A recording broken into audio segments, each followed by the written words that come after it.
मेरे हिसाब से दोस्तों 2 से ढाई महीने हो चुके हैं S23 के ऊपर वीडियोस बनाते हुए और आपको काफ़ी सारे वीडियोस मिल जाएंगे YouTube पे, सोशल मीडिया पे, जहां पर ये क्लैरिफाई कर दिया गया है कि ये स्मार्टफोन कैसा है।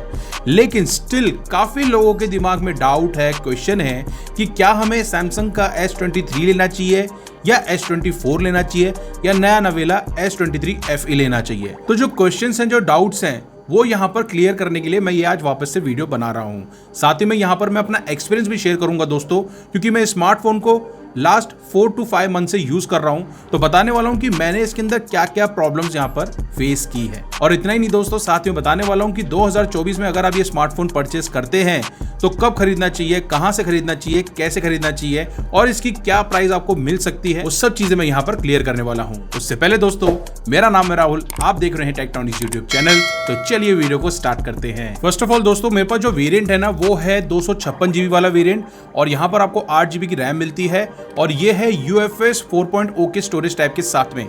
तो अगर जिनको नहीं पता है UFS स्टोरेज टाइप का क्या फंडा चल रहा है S23 स्मार्टफोन के अंदर, तो आपको मैं एक वीडियो दिखा देता हूं।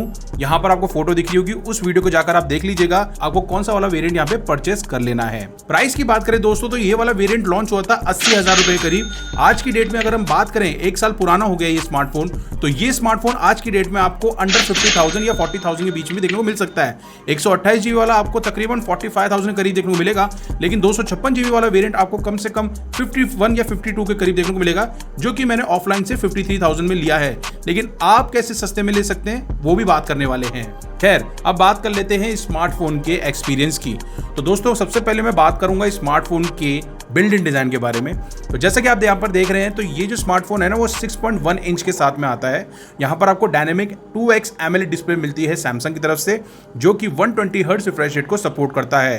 जो रिफ्रेश रेट है वो काफी स्मूथ है और अब उसको आप एडेप्टिव रिफ्रेश रेट के साथ में चेंज भी कर सकते हैं, जहां पे आप 60 हर्ट्ज से 120 हर्ट्ज रिफ्रेश रेट पे भी डाल सकते हैं। वो आपको फीचर इंटरनली यहाँ पर देखने को मिल जाएगा। उसके अलावा आपको यहाँ पर HDR10 का सपोर्ट मिलता है, डॉल्बी विजन का सपोर्ट मिलता है, जहां पर अगर आप HD कंटेंट्स को देखते हैं ना, तो आपका जो एक्सपीरियंस है डिस्प्ले के साथ में, वो काफी जबरदस्त रहता है।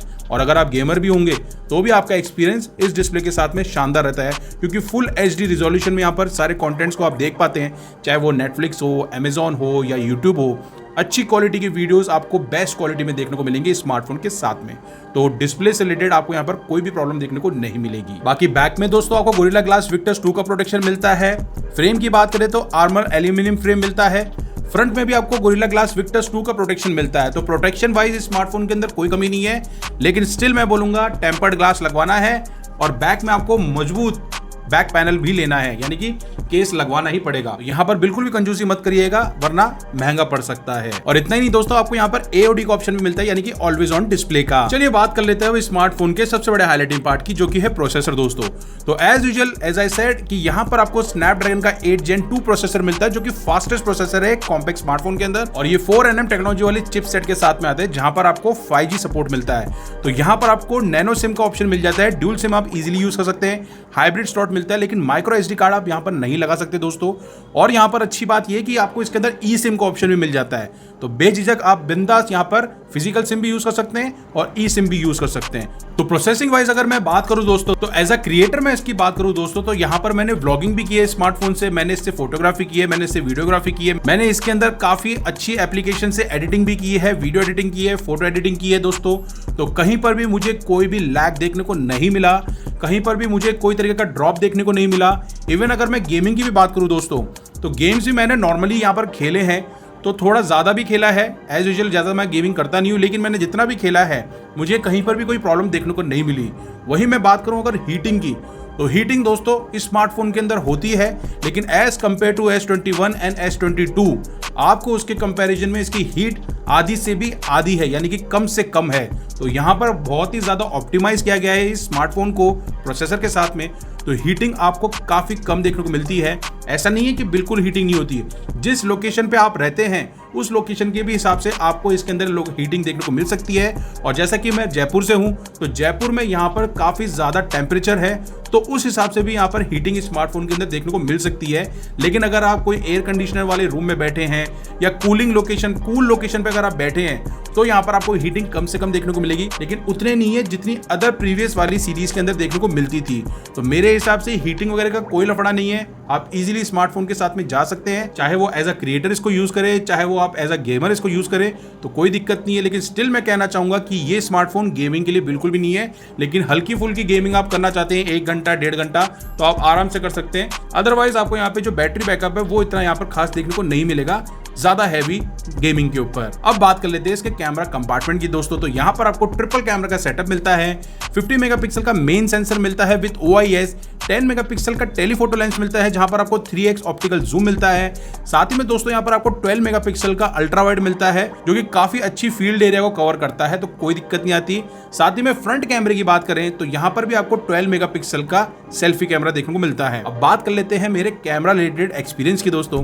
तो जैसा कि मैंने इसको स्टार्टिंग से लेके अब तक यूज किया है, तो हाल फिलहाल जब तक मैंने इसको अपडेट नहीं किया था तब तक तो मुझे बड़ा ही शानदार इसका रिजल्ट मिल रहा था। लेकिन जब मैंने इसको अपडेट किया, यानी कि जब मेरे पास इसके अपडेट्स आए, जब मैंने ये स्मार्टफोन लिया उसके मुझे 1-1.5 महीने बाद जो मेरे को नया अपडेट आया, तो वहां पर मैंने देखा कि यहाँ पर जो मैं कैमरे को यूज कर रहा था तब मैं यहाँ पे वीडियो बना रहा था, तो जैसे कि आप यहाँ पर देख सकते हैं कि FHD और 60 FPS पे यहाँ पे मैं वीडियो बना रहा था ना, तो जैसे ही मैं कैमरे को ऑन करता था तो थोड़ा यहाँ पे मुझे जर्क दिखता था।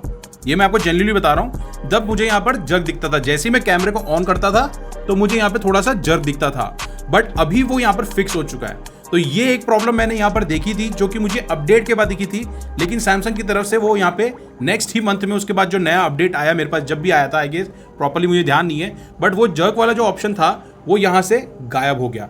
तो वो चीज़ मुझे यहाँ पर देखने को लगी थी, मुझे लगा था यार ये अपडेट के बाद ऐसा कैसे हो सकता है, बट वो चीज़ सॉल्व हो गई।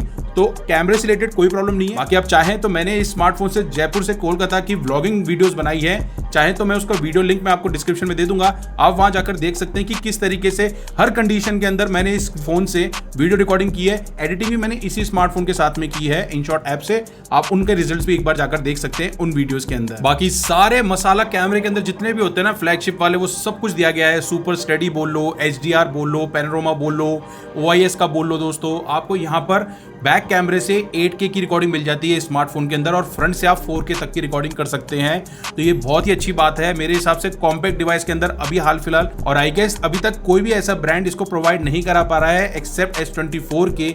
तो यहाँ पर आपको भरपूर सारे जितने भी अमेजिंग फीचर्स होते हैं ना कैमरा से रिलेटेड, वो सारे स्मार्टफोन के अंदर दिए गए हैं, जहां पर मैं आज भी इससे चांद वाली फोटोग्राफी भी करता हूं इजीली, और मुझे कोई भी यहां पर प्रॉब्लम देखने को नहीं मिली है। ऑपरेटिंग सिस्टम की बात करें दोस्तों तो एंड्रॉइड 13 पे आया था, फिर मैंने इसको अपडेट करके एंड्रॉइड 14 किया, और One UI 6.0 था, इसको भी अपडेट करके One UI 6.1 किया। तो ये सब चीजें आपको फोन को परचेस करने के बाद सबसे पहले करनी है। आपको डेटा वगैरह बिल्कुल भी शेयर नहीं करना, उसके पहले अपडेट करना, उसके बाद आप अपने स्मार्टफोन को यूज करना।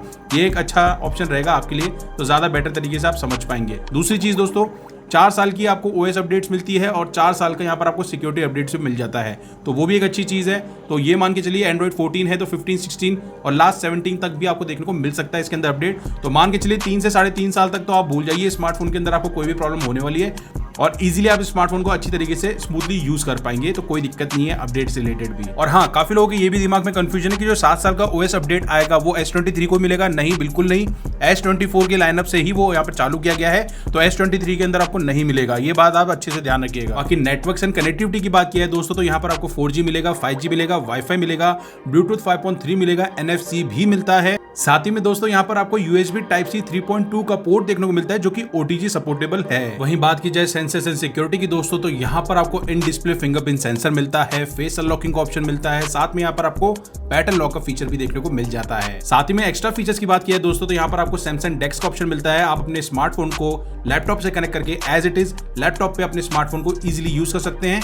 और अच्छी बात यह है कि स्मार्टफोन के अंदर आपको IP68 water and dust assistant की रेटिंग मिल जाती है, तो कहीं पर भी आप पानी वगैरह में ले जाते हैं या डस्ट वगैरह में ले जाते हैं तो स्मार्टफोन के अंदर कोई भी खराबी नहीं होती है। अब बात करते हैं स्मार्टफोन की बैटरी लाइफ के बारे में दोस्तों, तो 3900 mAh की इसके अंदर फुल बैटरी मिलती है, जहां पर जो डिवाइस है वो कम से कम 25 वॉट की फास्ट चार्जिंग को सपोर्ट करता है। इस स्मार्टफोन के अंदर दोस्तों आपको 15 वॉट की वायरलेस चार्जिंग का सपोर्ट मिलता है, और 5 वॉट की रिवर्स चार्जिंग का भी ऑप्शन मिल जाता है। लेकिन क्वेश्चन यहाँ पर ये उठता है कि स्मार्टफोन की बैटरी कितनी अच्छी चलती है, यानी कि कितना अच्छा इसका SOT है। नॉर्मल यूसेज के हिसाब से बात करूं दोस्तों, तो as compare to other users के हिसाब से तो यहाँ पर मैं कुछ चीज़ों का ध्यान रखता हूँ, जैसे कि मैं यहाँ पे ऑल टाइम डेटा ऑन नहीं रखता हूँ, वाईफाई को ऑन नहीं रखता हूँ, ब्लूटूथ को भी कभी ऑन नहीं रखता हूँ। जब ज़रूरत लगती है तभी ऑन करता हूँ और इंस्टेंट उसको ऑफ कर देता हूँ। जो एप्लीकेशन पीछे चल रही है उनको डीप स्लीप में डाल देता हूँ।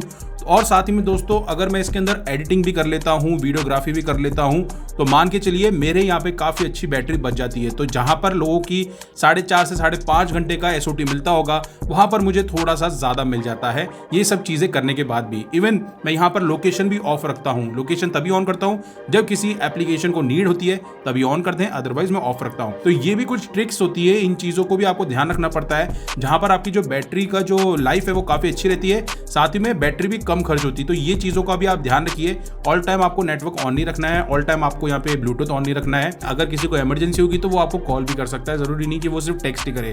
तो ये एक मेरा मानना है, बाकी सबका अपना अपना है। सो ओवरऑल अगर बात की जाए बैटरी वाइज की, तो यहाँ पर अगर आप हैवी यूज करते हैं तो दिन में 2 बार आपको एटलीस्ट इसको चार्ज करना है। अच्छी बात दोस्तों ये है कि 25 वॉट की फास्ट चार्जिंग का सपोर्ट मिलता है ना, तो 30 मिनट के अंदर आप 50% चार्ज कर लेते हैं। तो ये भी एक अच्छा ऑप्शन मिल जाता है। बाकी अगर ज्यादा हैवी यूज करोगे गेमिंग के हिसाब से या और भी अदर चीजों के हिसाब से, तो 2 बार आपको दिन में चार्ज करना पड़ सकता है, अगर आपको बैटरी कम नहीं चाहिए ऑल टाइम। तो ये एक तरीका है, इन चीज़ों को आप देख सकते हैं। बाकी मैंने अपना एक्सपीरियंस शेयर किया कि कैसे मुझे बैटरी और SOT यहाँ पर देखने को मिल जाता है। सारी यूसेज के हिसाब से बता रहा हूँ मैं, चाहे वो सोशल मीडिया हो, चाहे वो मेरे पर्सनल नॉर्मल यूसेज के हिसाब से भी बात हो। बाकी एक्सटर्नल चीज़ों की बात करें दोस्तों, तो राइट साइड में वॉल्यूम रॉकर्स देखने को मिल जाते हैं, फोन को लॉक अनलॉक करने का बटन मिल जाता है, नीचे की तरफ आपको USB Type-C पोर्ट मिल जाता है और ड्यूल स्पीकर का सपोर्ट मिलता है, जो कि स्टीरियो साउंड आता है, तो काफ़ी लाउड साउंड आता है, तो कोई कमी नहीं है। बाकी ओवरऑल देखा जाए तो फोन काफ़ी अच्छा दिखता है, बॉक्सी है। अच्छी बात यह है कि ये कर्व है चारों तरफ से, तो पकड़ने में, होल्डिंग करने में भी कोई प्रॉब्लम नहीं होती और फोन काफ़ी प्रीमियम लगता है। कॉम्पैक्ट स्मार्टफोन है तो अच्छा फ़ोन है, 6.1 इंच की डिस्प्ले है, तो कहीं पर दिक्कत नहीं आती है, बहुत अच्छा लगता है। आप यूज़ करेंगे तो आपको काफ़ी अच्छा लगेगा। और सबसे ज़्यादा अच्छा तो उनको लगने वाला है जो बड़े बड़े स्मार्टफोन यूज़ करते थे मेरी तरह, क्योंकि मैं हमेशा से नोट सीरीज़ को यूज़ करते आया हूँ कि मैंने सोचा कि इस साल क्यों ना मैं कॉम्पैक्ट स्मार्टफोन लूँ, तो मैंने एक छोटा स्मार्टफोन लिया और यकीन मानिए ये एक फ्लैगशिप स्मार्टफोन है, किलर स्मार्टफोन है। तो मेरे हिसाब से आपको S23 ही लेना चाहिए अगर आप इस साल में कोई कॉम्पैक्ट स्मार्टफोन लेने वाले हैं तो ये थी सारी complete details about S23 smartphone के बारे में दोस्तों। अब बात कर लेते हैं इसको हमें कब परचेस करना है दोस्तों। तो ये देखिए, अगर आपको अभी परचेस करना है तो आप ऑफलाइन से जाके आप परचेस कीजिए, जहां पर आपको काफ़ी अच्छे ऑप्शंस मिल जाएंगे एंड मेरे हिसाब से आपको नो कॉस्ट वाली EMI का ऑप्शन भी मिल जाएगा, जहां पर आपको सिर्फ थोड़ा सा डाउन पेमेंट करना होगा और आप नो कॉस्ट EMI पे स्मार्टफोन को परचेस कर सकते हैं। जहां पर इसकी प्राइस आज के टाइम पे, अगर मैंने जनवरी में 53 के करीब लिया था, तो मेरे हिसाब से आपको ये अंडर 50,000 के करीब भी मिल सकता है ऑफलाइन में। और अगर आप वहीं BVD सेल की बात करें दोस्तों, तो ये स्मार्टफोन अगर 256 GB वाला वेरियंट लेंगे तो आपको यहाँ पे मेरे हिसाब से 46,000 से 49,000 के बीच में देखने को मिल सकता है, जो कि आपको BVD सेल के अंदर ही देखने को मिलेगा। और अगर आप 128 GB लेने जाते हैं दोस्तों, तो वो स्मार्टफोन आपको 38,000 से लेके तकरीबन 43,000 के बीच में भी देखने को मिल सकता है। अगर BVD सेल में जाएंगे तो आपको उससे कम में भी देखने को मिल सकता है, क्योंकि वहां पर आपको बैंक ऑफर्स वगैरह मिल जाते हैं, डिस्काउंट अच्छे मिल जाते हैं। तो ये सब चीजें हैं S23 के बारे में। लास्ट में बात कर लेते हैं कंक्लूजन की कि कौन सा खरीदना चाहिए, S23 FE या S24। तो देखिए दोस्तों, तीनों ही स्मार्टफोन जबरदस्त हैं, तीनों में आपको AI के ऑप्शंस मिल जाते हैं, कोई कमी नहीं है। लेकिन स्टिल मैं कहूंगा S23 FE बहुत ज्यादा हीट करता है, उसके अंदर Exynos का प्रोसेसर है और सेम चीज S24 के साथ में भी, उसमें भी Exynos का प्रोसेसर है, लेकिन as compare to heating S24 की हीटिंग काफी कम है, तो वो भी एक अच्छा ऑप्शन है। लेकिन इन तीनों में से बेस्ट ऑप्शन जो होगा वो होगा S23। तो यहाँ पर जो मैं अपना एक्सपीरियंस है वही यहाँ पर मैंने शेयर किया आपके साथ में। आई होप आपको काफी अच्छे से समझ में आ गया होगा। उसके अलावा आपके कोई भी डाउट्स या क्वेश्चन हो तो कमेंट्स बॉक्स में पूछ सकते हैं, मेरी कोशिश रहेगी हर कमेंट का रिप्लाई देने की। उसी के साथ ही वीडियो थोड़ा सा भी इन्फॉर्मेटिव लगा हो या अच्छा लगा हो तो चैनल को सब्सक्राइब करें, साथ में वीडियो को लाइक शेयर करना ना भूलें। तब तक के लिए guys, thank you from Techtronics, take care, जय हिंद।